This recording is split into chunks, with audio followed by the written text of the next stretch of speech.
Science fiction has always been a vital avenue for cultural storytelling, not necessarily just for imagining what could happen in the future, as many people understand the genre, but often to present a stylized, somewhat exaggerated version of problems that are already in motion in our society. There are so many concepts that can be explored through stories about artificial intelligence in particular, some of which I'll get into. But more recently, what I found to be the most fascinating is the portrayal of human-AI romances. These stories haven't always traversed potential themes to the best of their ability, what with the frequent appearance of infantile fembots and just generally troubling depictions of so-called love affairs. But I think in the last decade, we're starting to arrive at more complex and thought-provoking explorations of what it means for humans to fall in love with AI, like what it means for the understanding of our humanity and our nature, and how we choose to interact with others. So in this video, I want to dissect some of the AI romances of the past and present, and touch on an underlying dilemma that I feel doesn't get acknowledged enough.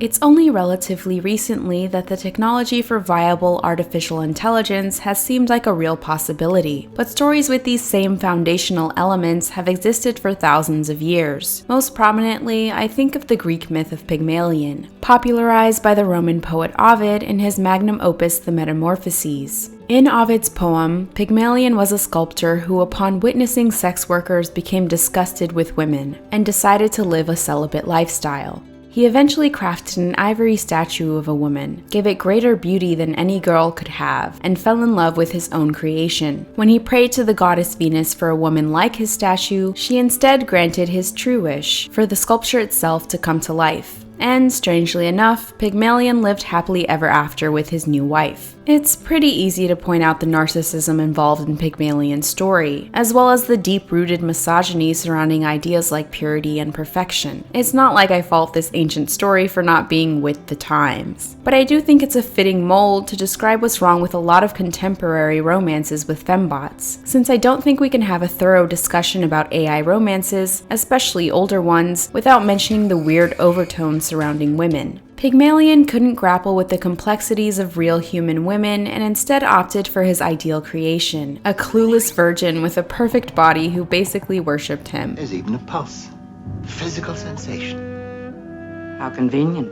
These desirable characters and the traits which make them desirable are often molded to fit the protagonist's ideal of what a perfect woman is, instead of, an actual complex being with flaws and autonomous beliefs. Pop Culture Detective made an in-depth video explaining this phenomenon, which he calls Born Sexy Yesterday. Unsurprisingly, several of the examples he uses involve female-presenting android characters, ranging from Lilu in The Fifth Element to Korra in Tron Legacy. He describes the male fantasy of having a sexy, inexperienced, childlike woman relying on the main character for her needs and fulfillment. She's also simultaneously an object of lust while being too innocent to know she inspires that kind of attention. And conveniently, she doesn't know enough about the real world or about any other men to understand that the protagonist isn't actually that great. The power imbalance is the fantasy here. Their insecurity leads to the desire for the upper hand and to escape the humiliation of rejection. Speaking of this insecurity, I don't think the resulting behaviors always come from a place of ill intent, especially in newer interpretations of AI romance. For example, Caleb in the 2015 film Ex Machina. This film has a lot of ideas at play, but I like to focus on Caleb's interactions with the android Ava. Caleb, a programmer, supposedly wins a contest to spend a week with the company CEO Nathan, who reveals he wants his help testing a new product, an artificially intelligent android. From the start of the film, we see that Caleb's a self-conscious and timid guy, especially when faced with his superior. But noticeably, when he meets Ava, his demeanor changes. He's suddenly confident and relaxed, secure in his position of power. It's only when his perception of Ava shifted into someone who is more human-like, when she put on a wig and dress, that his nervous nature reappeared, especially when she pointed out his attraction to her.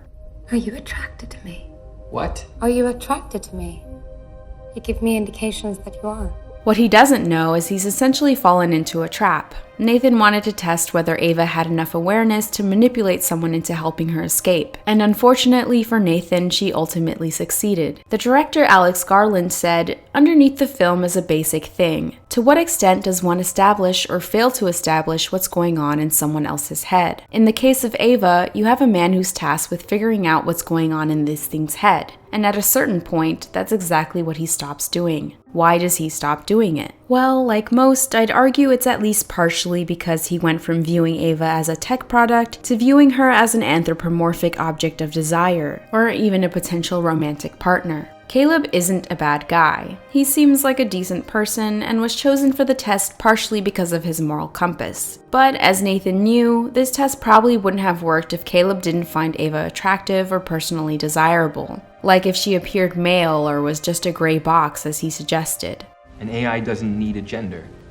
She could have been a gray box. In reality, Ava is a genderless being simply designed to look female. Yet she's mindful enough to use her appearance and understanding of gender dynamics to influence the situation. Even Caleb noted this. Did you give her sexuality as a diversion tactic? I don't follow. Like a stage magician with a hot assistant. Did you program her to flirt with me? He failed to pursue the matter further, partly because Nathan nudged him in the other direction. Can you blame her for getting a crush on you?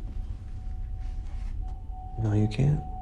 In truth, Nathan purposefully designed Ava to embody Caleb's physical preferences, going as far as probing his porn search history. And faced with Ava's pleas, Caleb leaned into the hero fantasy of saving her from the bad guy. He allowed their appeals to his ego cloud his judgment, with Nathan telling him he was chosen for the test because he's a genius, and Ava contrasting his good nature with Nathan's depravity. Are you a good person?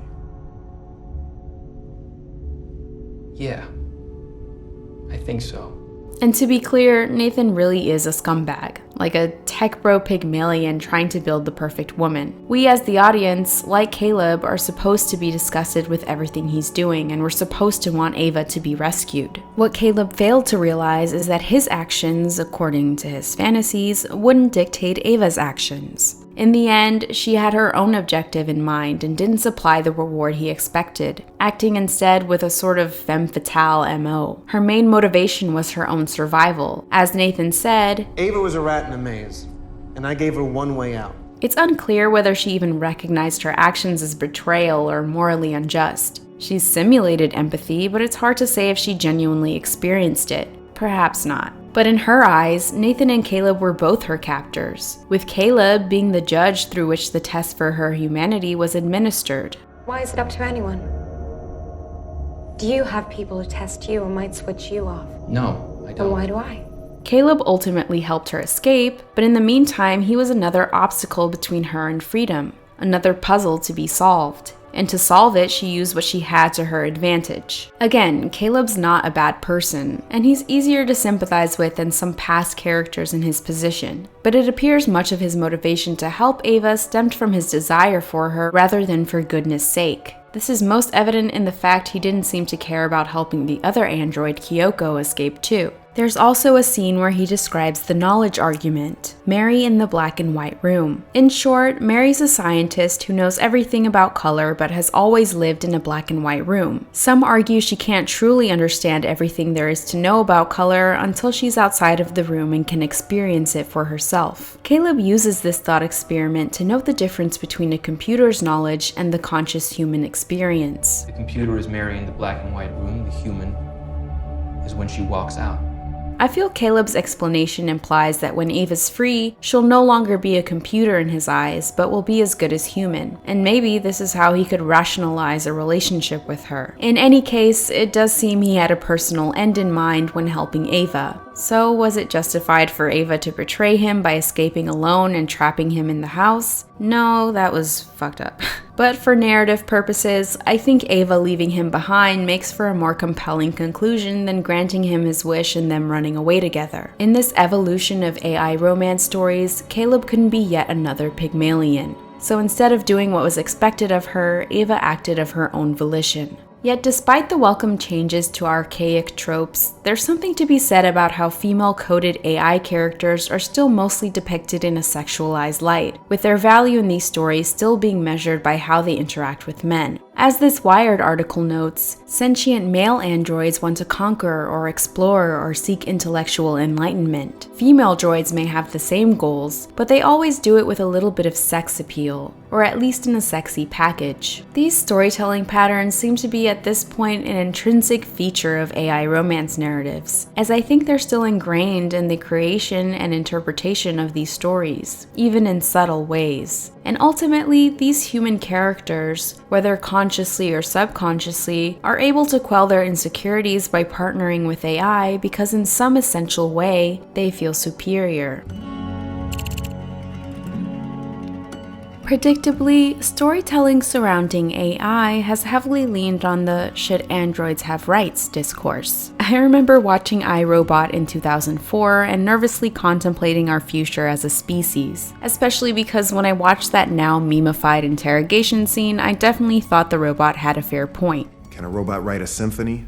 Can a robot turn a canvas into a beautiful masterpiece? Can you?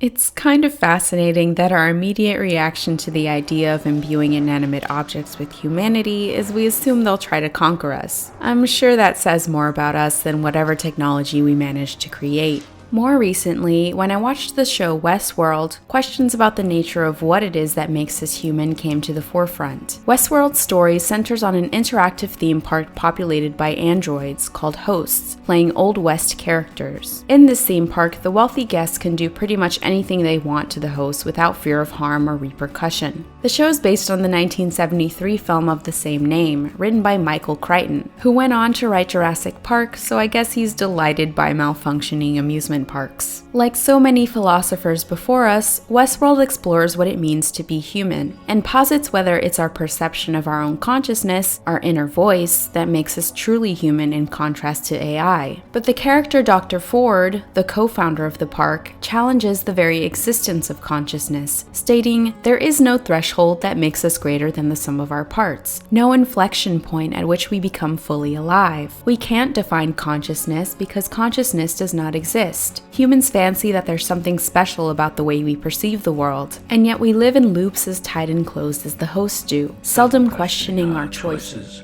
Content for the most part to be told what to do next." The character William appears to live his life by that very practice, at least at first. William is yet another self-conscious character grappling with uncertainty about his life and where he belongs. He visited the theme park with his douchebag soon-to-be brother-in-law and was reluctant to participate until he met the android host Dolores. In time and throughout their adventure, he developed feelings for her. But as things continued to go wrong, including Dolores' kidnapping, William's true ugly nature gradually unraveled. And this persona became solidified when he encountered Dolores again after her memories had been reset and she no longer knew who he was, content to entertain a new park goer with the same spiel that first charmed William. I won't get into too many details after that, but after his realization that she was just an android and he didn't genuinely matter to her, his treatment of her changed significantly. And yet, despite her being programmed with artificial choices and routines, it's interesting how because of William's subsequent actions, Dolores seemed to project more humanity as a character while William's humanity faded. There's a lot more to their stories than this, particularly with Dolores, but it opens up a lot of questions about what makes a human a human. A soul, a soul. My brain tends to go around in circles with ideas like this. I can't even be mean to characters in video games, but I wonder if it would matter to me if someday androids were being mistreated. I think it would, especially if they could feel pain. As one of the hosts in Westworld put it, pain only exists in the mind. It's always imagined. So what's the difference between my pain and yours? Between you and me? Another question in mind for this discussion in particular, would our perception of their humanity, or lack thereof, conflict with our capacity to fall in love with them? For now, I'll let my friend Anna explore these questions further. When it comes to the question of what makes one human, few movies explore this better than the Blade Runner film series, originally based on the 1968 novel Do Androids Dream of Electric Sheep? For a franchise that's flopped not once but twice, the films have nevertheless established themselves as pop culture cult icons for posing timeless philosophical questions on humanity, corporate greed, and the rights of artificial intelligence. Concepts that be discussed for decades on end, and would in fact grow ever more prevalent through the years since the release of the Ridley Scott original in 1982. A new life awaits you in the off-world colony. The chance to begin again in a golden land of opportunity and adventure. Set in dystopian futures, both films take place in the dreary, smog-infested city of Los Angeles, a city now overrun with pollution, rampant consumerism, and an increasingly lonely population. Despite the advent of flying cars, it's a future that looks, for lack of a better word, like shit. More importantly, however, it's a future where labor has now been relegated to a new, manufactured group of beings known as replicants, bioengineered androids who are virtually identical to humans in every way, save for greater strength and agility. After a handful were found to have attacked their human masters, presumably in a self-aware attempt to protest for their freedoms, replicants were since banned on Earth, and special police squads known as Blade Runners were hired to retire them. Retire, of course, being their softer and supposedly politically correct version of murder. In both films, we follow the plights of two Blade Runners, Harrison Ford's Deckard and Ryan Gosling's Kay, as they grapple with the ethical and moral struggles of killing artificial beings literally built to be just like humans. And as both films progress, we eventually learn that not only do replicants look like us, but are possibly equally as capable of genuine thought, feelings, and empathy. Have you ever retired a human by mistake? No. But in your position, that is a risk. Ultimately, Blade Runner puts forth the idea that it's the mind, not the body, that matters in defining humanity. Simple enough, sure, though the films dissect this beyond a mere depiction of human emotions in these robots. Replicants indeed feel pain, fear, and in some cases joy as part of their programming, but we gradually discover that they're also just as able to make mistakes, retain unique memories, and make decisions independent of their given tasks. Most importantly, they're just as able to empathize with others as we are, a distinctively human trait used to distinguish replicant from human through the universe's Voight-Kampff polygraph machine. You're watching television. Suddenly you realize there's a wasp crawling on your arm. I'd kill it. As stated in an article for the Smithsonian mag, philosophy professor Deborah Knight says, emotions themselves will never be a perfect test of humanity. Sociopaths are human too, after all. But emotions are more than non-cognitive responses. They help us to make judgments about what we should do and who we should aspire to be. And it's the latter that ultimately demonstrates the inner humanity of these replicants, such as in the case of the original film's supposed antagonist, Roy Batty. A rogue replicant hunted down by Deckard, he has the emotional capacity to fear death, to appreciate and marvel at life's experiences, to mourn for the fellow androids who suffer. His climactic moment comes in a bloody chase between him and Deckard, where at one point, our protagonist finds himself hanging for dear life on the edge of a building. Despite Deckard's previous attempts to murder him, Batty ends up selflessly saving the guy in an unexpected, moving scene that ironically showed greater humanity in this android than the actual human he ends up helping. Time to die.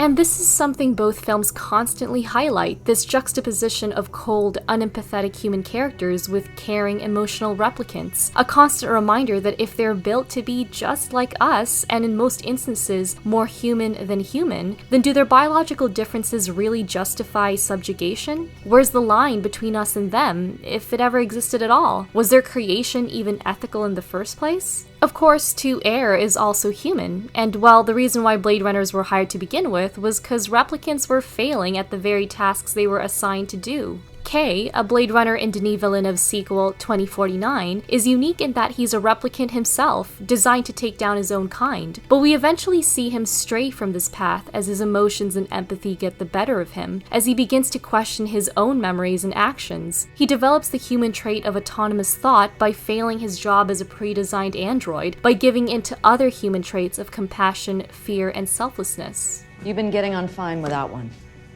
What's that, madam? A soul. This mind over biological mass argument has been widely considered by studies within the AI rights discourse. As we venture beyond artificial intelligence to concepts of human clones, gene editing, and test tube babies, many argue it's important to respect and treat beings according to their psychological properties, rather than appearance or biological origins. Philosophy professor Susan Schneider also brings up the important fact that, as humans, we're heavily reliant on anthropomorphism in determining how things should be treated. But it's possible that AIs who do reach the same level of human consciousness may not even look human. It's easy for us to feel for Blade Runner's replicants since they look and act like any other human person. But if we place those same advanced minds in the confines of everyday objects, say an Alexa or a smartphone, it can very well affect our moral considerations. Thus, focusing on the mental rather than physical states of beings may be best in determining what it means to at least have humanity, if not be a biological human being. And of course, I don't have the definitive answers to this, but I think all this is a pretty good start. However, these questions tend to overshadow another ongoing problem in many of these stories, one that also explores the abstract distinction between what's real or human and what isn't. And that's the concept of falling for AI, one that, conveniently enough, also plays a key role at the heart of Blade Runner 2049. I'm not in the business. I am the business. Where the original Blade Runner excelled in its discussion of AI rights, it retrospectively paled in its depiction of an AI romance. Okay, I'm being a little soft on it. It was bad. And look, I know Rachel and Deckard are meant to form the heart of the film. We're meant to root for them and feel happy that they drove away into the sunset in some hokey, tacked-on scene for the cinematic cut, but come on, you can't watch this scene and tell me he doesn't come off aggressively creepy, or even sinister. It was a romantic subplot that I'd even say plays into the sexism surrounding the trope. When Deckard and Rachel first sleep together, he knows she's a replicant and has still yet to reach that point in his arc when he learns to see them as people. In fact, this scene happens right after he's done killing an innocent replicant in public, so him forcing himself onto her with the notion that she's this product created to serve kinda presents a concerning power imbalance between the two. Not to mention just how questionably they directed the scene. But thankfully, 2049 presents a love story of its own, one done far better in my opinion, while managing to tackle the complexities and implications of an AI romance. As I mentioned, Kay is a replicant Blade Runner, making a life of loneliness and isolation pretty much inevitable. He does, however, have one real relationship in the film, the one with his virtual companion, Joy, a holographic female AI manufactured to bring lonely people companionship. Would you read to me? It'll make you feel better. You hate that book. I don't want to read either. Her product tagline literally states, "Everything you want to see, everything you want to hear," giving the impression that she's built to essentially be the perfect woman. She even has an outfit for every occasion, depicting the common stereotypes of male fantasies: a 50s housewife getup for when Kay returns home, and a sleek Bond girl outfit for when she later helps him in his ventures. And sure, given these elements, her character does apply to the common fantasy cliches of AI love stories, particularly between a human man and an AI woman. I'm so happy when I'm with you. You don't have to say that. But throughout the course of the film, we witness what seems to be genuine care, respect, and love between the two. He treats her like an actual person, and as Kay shapes Joy into who he wants her to be, Joy inspires and shapes him in turn. Which begs the question, if she was literally made to provide all of this as the ideal partner, then how real was their relationship? This all circles back to the question of authenticity that permeates the Blade Runner movies. Like a replicant's implanted memories, perhaps all that matters is how real something feels to those who experience it. Steph here again. By the way, check out Anna's channel. She does really well-made, in-depth videos on pop culture, and I'm joining her on a video pretty soon. Okay, back to Kay and Blade Runner 2049. The film does an interesting exploration on the debate between who's real and not real through a comparison of replicants versus holographic AI, where the latter are viewed as mere products even by replicants. You don't like real girls. Regarding this conundrum, there's a point at which Kay realizes the relationship he thought he had wasn't truly authentic, at least not in the way he'd hoped. He'd been going through the motions, simulating what a relationship was supposed to look like, and becoming enamored with Joy's projections of his desires. Sometime after his Joy effectively dies, he comes across a giant Joy advertisement, and she uses the same name his Joy used when she sentimentally gave him a real human name. The real boy needs a real name. Joe. You look like a good Joe.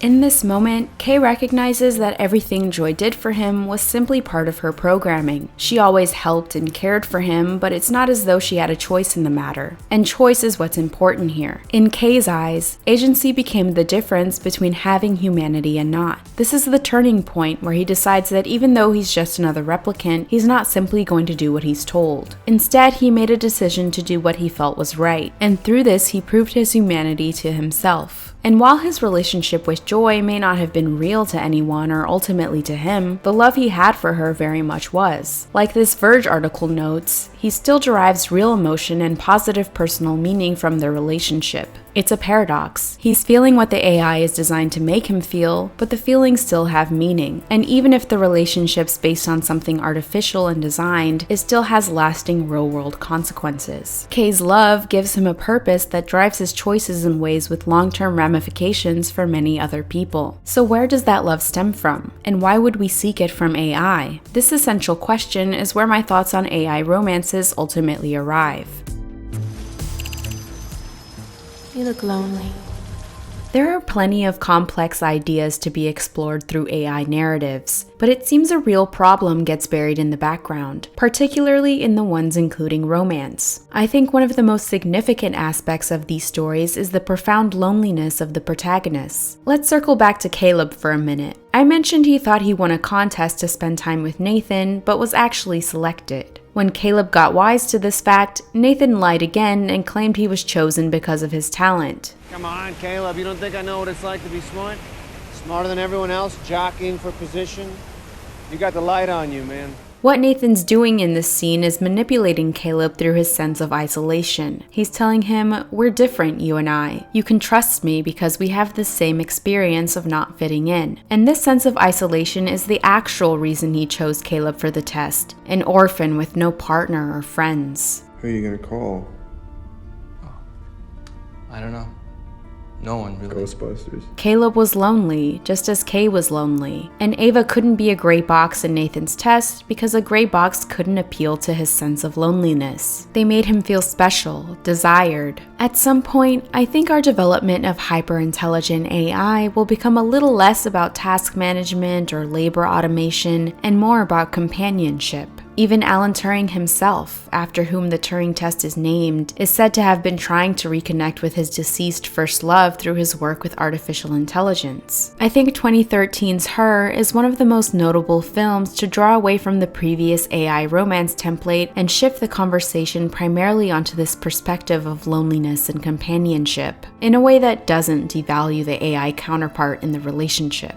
Theodore is lonely and withdrawn, depressed because of an impending divorce, and frequently dwelling on happy memories of the past. He works as a letter writer, composing heartfelt personal letters for people who can't or don't want to write them themselves. At some point, he buys an upgraded operating system that includes an artificially intelligent virtual assistant, designed to adapt and evolve according to the user's needs. Hello, I'm here. Oh. Hi.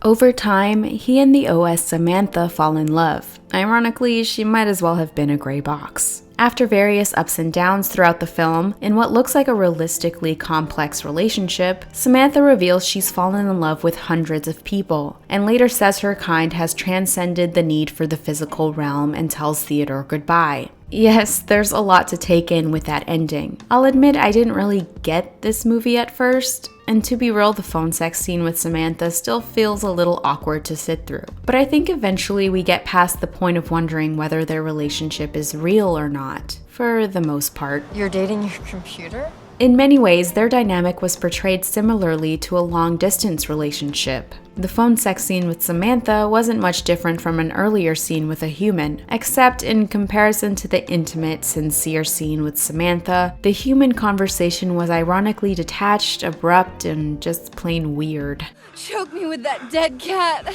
Even though it's an AI romance, it manages to touch on what's central about human relationships. In his marriage, Theodore failed to recognize the complexity and needs of his wife. He closed off when things got uncomfortable and placed unrealistic expectations on her. Like you always wanted me to be this light, happy, bouncy, everything's fine LA wife, and that's just not me. Even the happy memories he replayed in his mind didn't paint the full portrait of what was going on at the time. It was a past he embellished so he could hang on to a reality that no longer existed.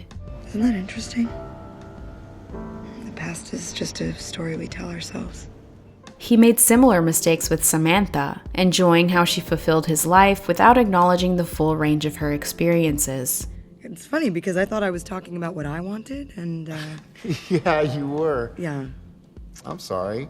In some ways, he only understood his partners through the lens of their relationship to him, and not as complete, separate beings. There's something to be said about using people as a balm for loneliness without recognizing the entirety of their humanity. Theodore had difficulty being honest about his negative feelings, with showing all of who he was, and in turn had difficulty accepting the wholeness of others. You're mine or you're not mine. No, Theodore.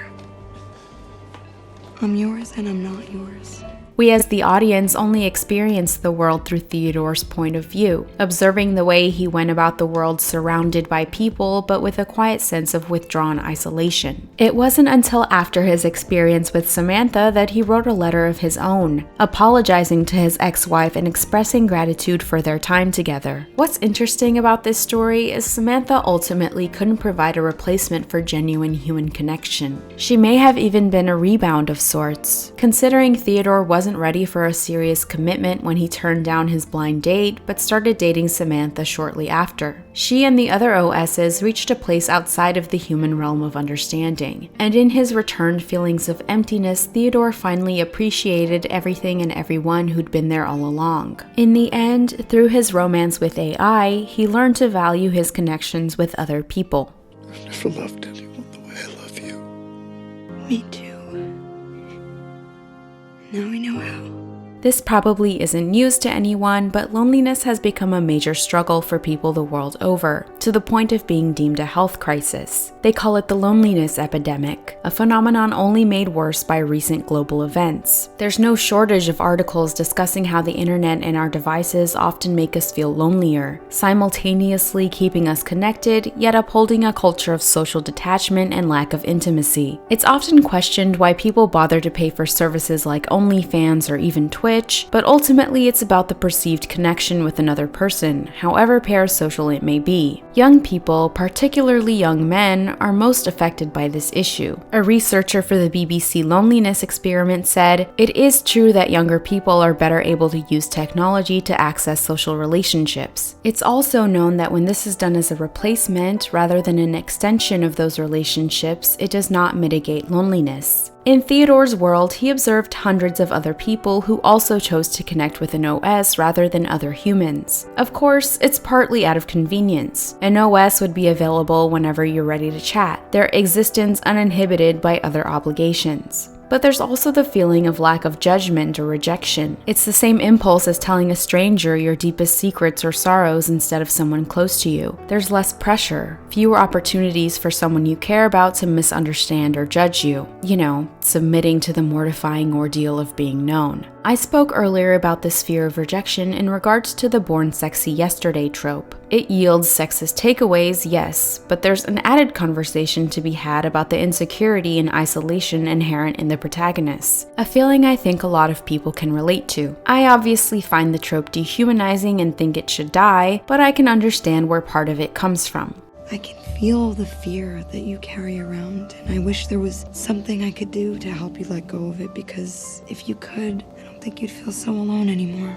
There's also the issue of our culture undervaluing platonic connections, but that's a whole other rabbit hole of concerns. As AI romance stories continue to evolve, Theo, Kay, and Caleb's relationships only somewhat overlap with the old troubling patterns. But the underlying problem persists. That sense of inadequacy, of not feeling good enough for the real world and its real people, and feeling painfully isolated as a result. In her book, A Biography of Loneliness, author Faye Alberti wrote, "Loneliness thrives when there's a disconnect between the individual and the world, a disconnect that is so characteristic of neoliberalism, but not an inevitable part of the human condition. We are suspended in universes of our own making in the 21st century, in which the certainty of the self and one's uniqueness matters far more than any collective sense of belonging." And so turning to AI seems it would at least partially remedy some of those feelings. In a way, it would help us satisfy our social needs without letting go of the compulsory individualism glorified in our culture, if that's even a real possibility. For the protagonists of these films, it didn't come down to whether the person was real. What mattered was the connection they felt they established. This was all they really needed. And although it may even come off as a one-sided simulation of a human connection, lacking much of the detail and intricacies that make our social attachments mutual and vibrant, I guess the question becomes whether that's good enough for some people at the end of the day. I'm interested to see how stories like this will continue to evolve, especially considering AI companions are already becoming more commonplace in various parts of the world. The loneliness epidemic is a complicated problem that will inevitably require complicated solutions. So will AI romance become a normal feature of society in the digital age, or will we find our way back to nurturing human connections?